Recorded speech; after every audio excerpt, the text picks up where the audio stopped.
कहानी की शुरुआत हांगकांग के एक बिजी पोर्ट से होती है, जहां क्रेन्स कंटेनर्स को शिप्स पर लोड कर रही थी और अब यहां से ये कंटेनर्स टाइट सिक्योरिटी में अलग अलग जगहों पर भेजे जा रहे थे। और इन्हीं कंटेनर्स में से एक के अंदर पैसों के ढेर के साथ इवान मार्केज नाम का एक आदमी भी मौजूद था।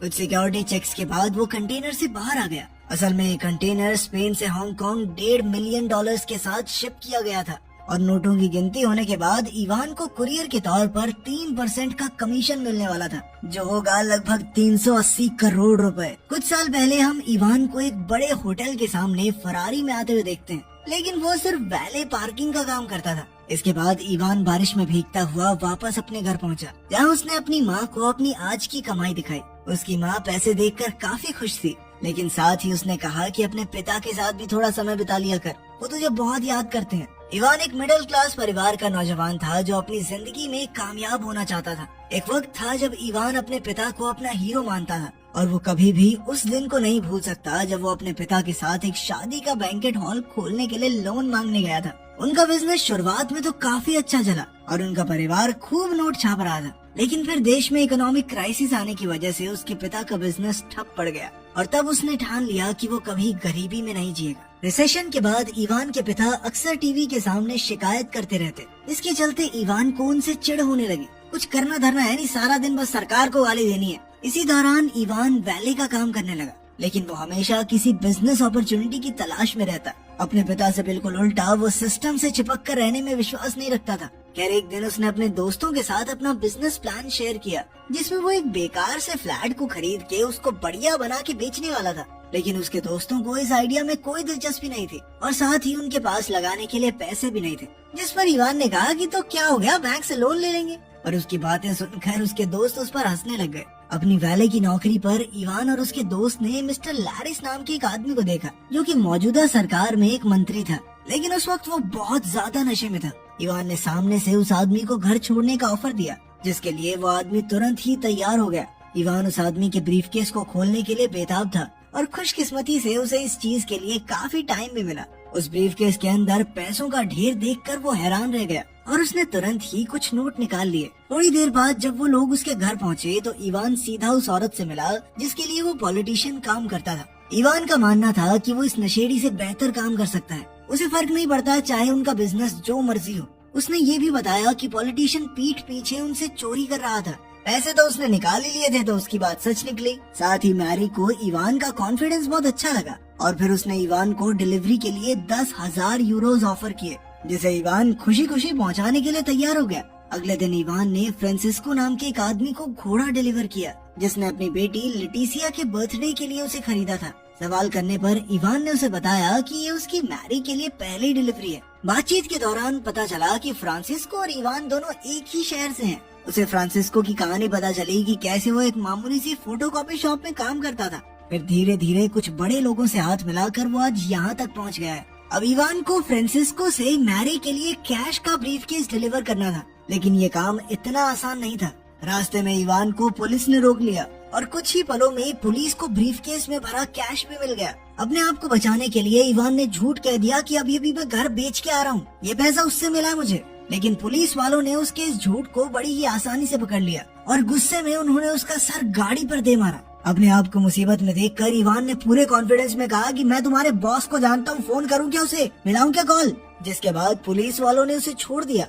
असल में ये पुलिस वाले मैरी के लिए ही काम करते थे और ये सब उसकी ही प्लानिंग थी ताकि वो इवान की वफादारी को परख सके। डिलीवरी हो जाने के बाद इवान को उसके पैसों के साथ साथ बोनस भी मिला ताकि वो कुछ नए कपड़े खरीद ले। समय बीतता रहा और अब मैरी और इवान एक दूसरे के करीब आ गए थे। अगले दिन इवान की मुलाकात मैरी के पति फ्रांसिस से हुई, जो एक बहुत बड़े डायमंड स्मगलर का बेटा था और साथ ही उनका फॉरेन करेंसी ट्रैफिकिंग का भी बिजनेस था।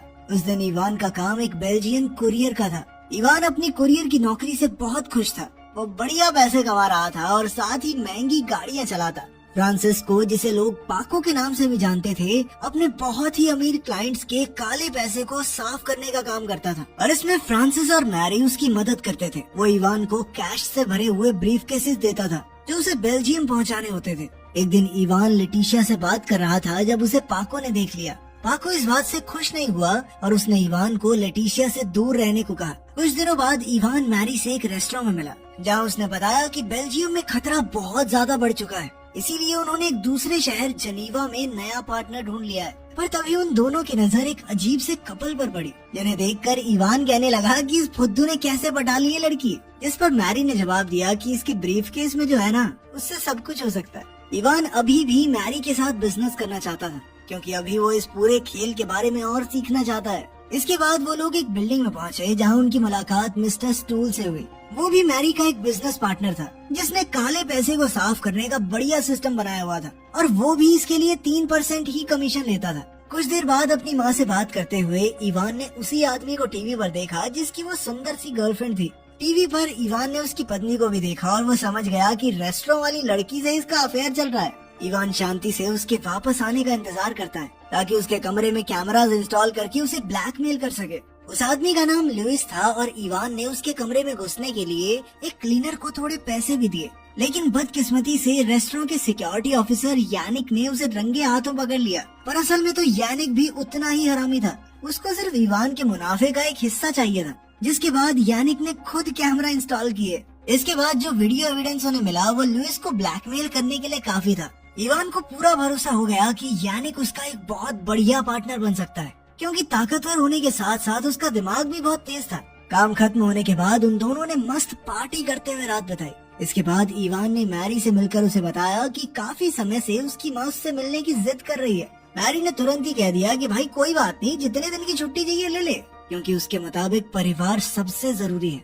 साथ ही उसने इवान को एक घड़ी भी तोहफे में दी, क्योंकि उसका मानना था कि एक इंसान की घड़ी और जूते उसके बारे में सब कुछ बता देते हैं। इसके बाद इवान और यानिक लुइस से मिलने पहुंचे। उन्होंने उसे फुटेज दिखाकर कहा कि या तो पुलिस से बात करके अपनी इमेज खराब कर ले, या फिर हमारे साथ मिलके काम कर ले। वो स्पेन से स्विट्जरलैंड तक पैसे ले जाना चाहते थे, और साथ ही वो लुइस के शहर में भी एक ब्रांच खोलना चाहते थे, जिसके लिए उन्हें लुइस की जरूरत तो थी। शुरुआत में तो लुइस थोड़ा हिचक रहा था, लेकिन मजबूरन उसे उनकी सारी शर्तें माननी पड़ी। इसके बाद उनकी लुइस से डील हुई कि वीडियो डिलीट करने के बदले में वो उन्हें सारे मेन बंदों से मिलवाएगा। शुरुआत में इवान को इस बात का अंदाजा नहीं था कि पुलिस की एक स्पेशल यूनिट इस इवेंट पर नजर रखे हुए थी, और यहीं से हेड इंस्पेक्टर रॉय को इवान के बारे में पहली बार पता चला। जल्द ही लुइस के सपोर्ट और बैकिंग के साथ इवान बड़े बड़े लोगों से मिलने लगा और उनका बिजनेस कैसे काम करता है समझता चला गया। साथ ही लुइस ने इवान को अपना खास बताते हुए उन लोगों में उसका भरोसा भी बनवा दिया। इसके बाद इवान मैरी से मिला और उसे अपने नए बिजनेस के बारे में बताया, लेकिन मैरी को सिर्फ एक बात की चिंता थी कि फ्रांसिस्को उसकी इस हरकत से खुश नहीं होगा। उसे नहीं अच्छा लगेगा कि दो नए लड़के उसके क्लाइंट्स छीन रहे हैं, क्योंकि अगर इवान और यानिक उनका काला पैसा साफ नहीं करेंगे तो फ्रांसिस्को करता।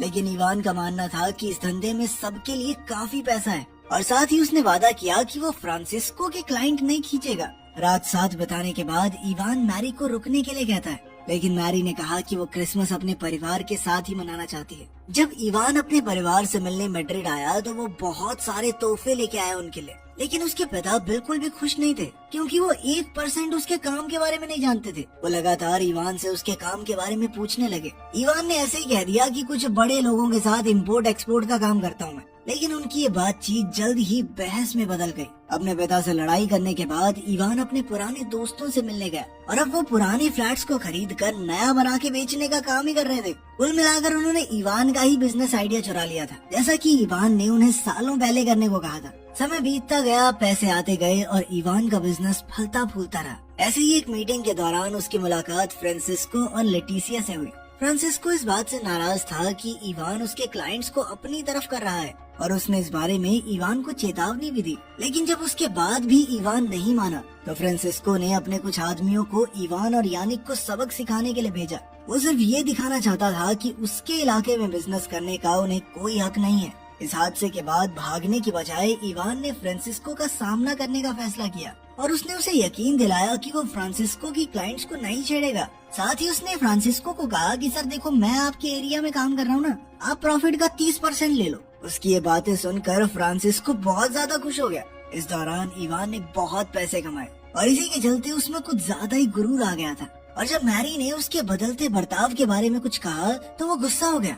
उसका मानना था कि जो सबसे ज्यादा पैसे लेके आ रहा है उसकी इज्जत तो करनी पड़ेगी। खैर, मैरी ने उसे ये भी बताया कि उसके पति को फ्रांसिस्को पर चल रही इन्वेस्टिगेशन के बारे में खबर मिली है, और इसीलिए उसने इवान को इस सब से दूर रहने को कहा। लेकिन इवान ने उसकी सलाह नहीं मानी और अपना बिजनेस और बढ़ाने का प्लान बनाया। कुछ समय बाद इवान की नजर एक पार्टी के बाहर खड़े अंडरकवर पुलिस वालों पर पड़ी और उसने उनके पास जाकर कहा कि अपने बॉस के पास ले चलो। वो पुलिस वाले उसे पुलिस स्टेशन ले गए, जहां इवान की मुलाकात इंस्पेक्टर मैनुअल रॉय से हुई, जो उस समय इंक्वायरी का इंचार्ज था। इवान ने कहा कि मैं पुलिस की मदद करने को पूरी तरह तैयार हूँ और मेरा बॉस है फ्रांसिस्को, मैं तो सारे पैसे उसी को देता हूँ, उसके बारे में तुम्हें पूरी जानकारी दूंगा।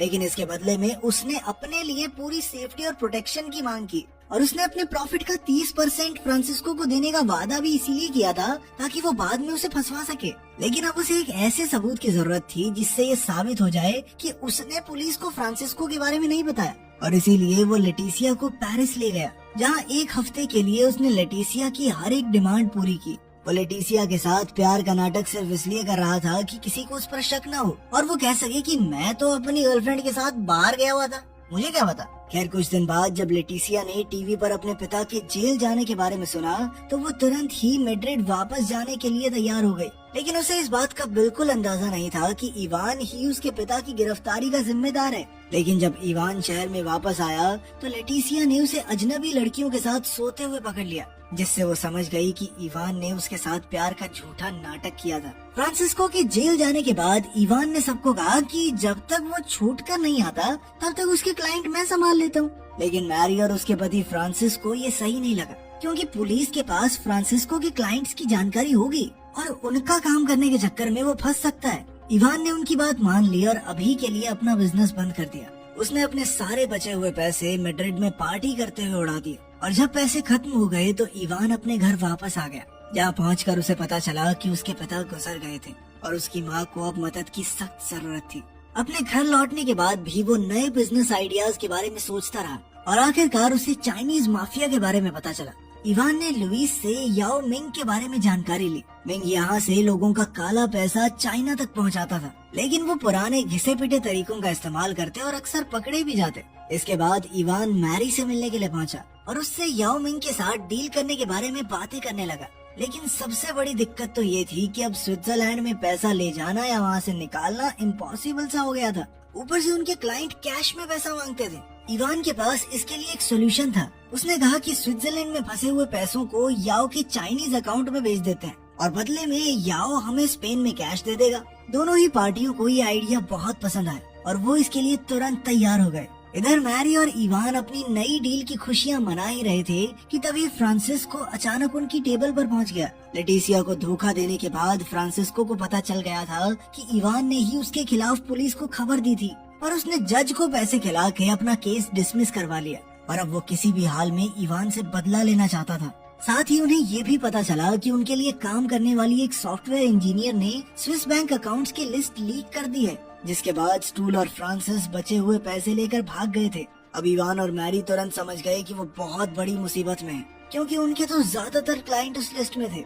अब पुलिस उनका पीछा कर रही थी तो उन्होंने भागने की पूरी कोशिश की, लेकिन अचानक से उनके चाइनीज क्लाइंट के कुछ आदमियों ने आकर उन्हें पकड़ लिया, जिसके बाद उन दोनों को याओ मिंग के पास ले जाया गया, जो कि खुद भी बहुत बड़ी मुसीबत में था, क्योंकि पुलिस उसका भी पीछा कर रही थी। मिंग को लग रहा था कि इवान ने उसके बारे में पुलिस को बताया और इसी चक्कर में वो इवान और मैरी दोनों को मारना चाहता था। जैसे ही याओ इवान पर गोली चलाने ही वाला था, तभी इवान ने जल्दी से एक प्लान बनाया, जिसके मुताबिक उसने याओ से वादा किया कि वो खुद उसके पैसे को मंजिल तक पहुंचा के आएगा। उसने याओ को भरोसा दिलाया कि वो कैश से भरे कंटेनर में खुद छुपकर स्पेन से हांगकांग तक याओ के सारे पैसे ट्रांसफर कर देगा। ये प्लान रिस्की जरूर था, लेकिन इकलौता ऐसा प्लान था जिसमें इवान जिंदा बच सकता था।